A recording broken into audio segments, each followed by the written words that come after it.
What impact have the revelations had on U.S. interests abroad and intelligence operations? P.J. Crowley is a former Assistant Secretary of State for Public Affairs, now a professor at George Washington University. And Philip Mudd is a senior research fellow at the New America Foundation and held senior positions at the CIA, FBI, and the National Security Council. P.J. Crowley, these latest revelations of the surveillance of the communications of heads of state and heads of government, is that a serious breach, serious diplomatic problem for the United States now? It is a serious and awkward diplomatic problem for the United States. That said, at the end of the day, interests drive relationships. Politics matters. It animates those relationships, and the willingness of leaders to stand together in common cause and do whatever needs to be done to keep their respective countries safe. Those relationships also matter. We've been through these stresses and strains before. We went through them with WikiLeaks. Remember that Iraq wasn't very popular, during the Bush administration. So I'm confident that because the relationships between the United States and Europe is so deep, is so broad, is so meaningful, we'll get through this, but it will take some time. Philip Mudd, how seriously should we take the fury coming from Europe today? I think this is a short-term problem. As PJ suggested, I'm not sure it's a long-term issue. The issue here, though, really is not just these revelations in isolation. It's this cascade through the summer and into the fall about spying on Americans, spying on citizens in Europe, spying on foreign leaders. This cascade is going to, I think, lead to months, maybe a little longer, of tension. These political leaders have to respond. But when security services feel a threat, for example, a threat from terrorist cells, they will continue to cooperate regardless of what we're seeing at the political level. But, Philip, is there a qualitative difference between the Germans, for instance, knowing that we're looking at their emails and phone calls and actually sharing some of that intelligence with them, and the idea that their chancellor's phone is being tapped? I think there is a qualitative difference. I, as a former professional, look at this and say, I'm not sure what value you get, what the cost benefit is when you look at the chancellor's phone. I don't think the cost is worth it. I'm not sure what the value is of those conversations. That said, I could see value at looking at other information across Europe. For example, telephone numbers that might suggest that someone in Europe is talking to a phone number we have on file in a place like Yemen. So there is a qualitative difference in looking at the leader of an allied country, I think. PJ, are there specific things that get set back during a period like this? Trade talks, ongoing consultations over security, things of that nature? Well, I think Philip is right that at the intelligence level, the cooperation will go on, provided there aren't some political decisions. And that's why the consultations and dialogue that has already started is very meaningful. I think in these kinds of things, there's no bright line between secrecy or surveillance and privacy and intelligence cooperation. Those lines are constantly being redrawn.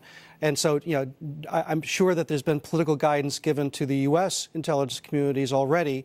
This was a step too far, pull back, so that Jay Carney can say at the White House, whatever we might have been doing before, we're not doing that now, we'll not do that in the future. So these conversations will go on country by country by country, and new understandings as part of it. But in the substance of this, we are embarking on new trade negotiations.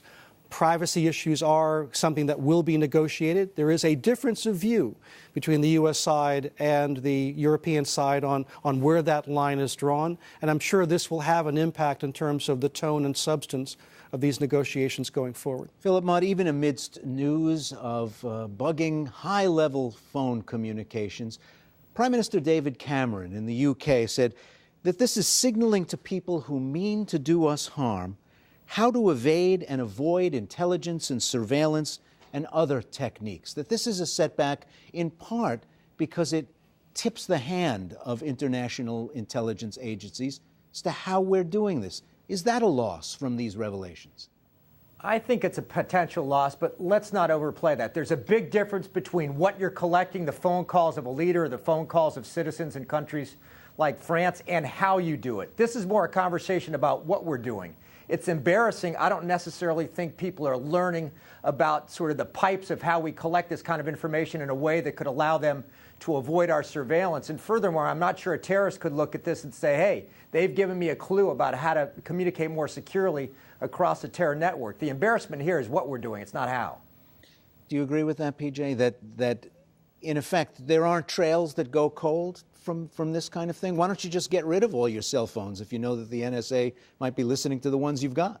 Well, I think through revelations that have come through the Snowden affair back to revelations in 2006, any terrorist, for example, has to know that anytime he uses any kind of electronic gear, he's leaving digital fingerprints that will have an impact. So I agree with that. By the same token, you can't dismiss that in the short term, there haven't been some instances where we've lost some intelligence channel because of this. But I think there's this larger question: why would you spy on your friends? I mean, think of what we've just gone through in the past 30 days here in the United States.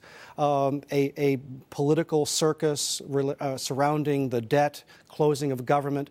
I'm quite confident that leaders overseas turned to their intelligence professionals and said, find out what the U.S. bottom line is here. Is the United States going to drive over a fiscal cliff and take the global economy with it? So understanding the thinking and psychology of not only your adversaries, but also your friends, that actually paves the way to identify shared interests and pursue them together. And quickly, Philip, are there assets that need to be rebuilt? Is this going to cost a lot of money as well?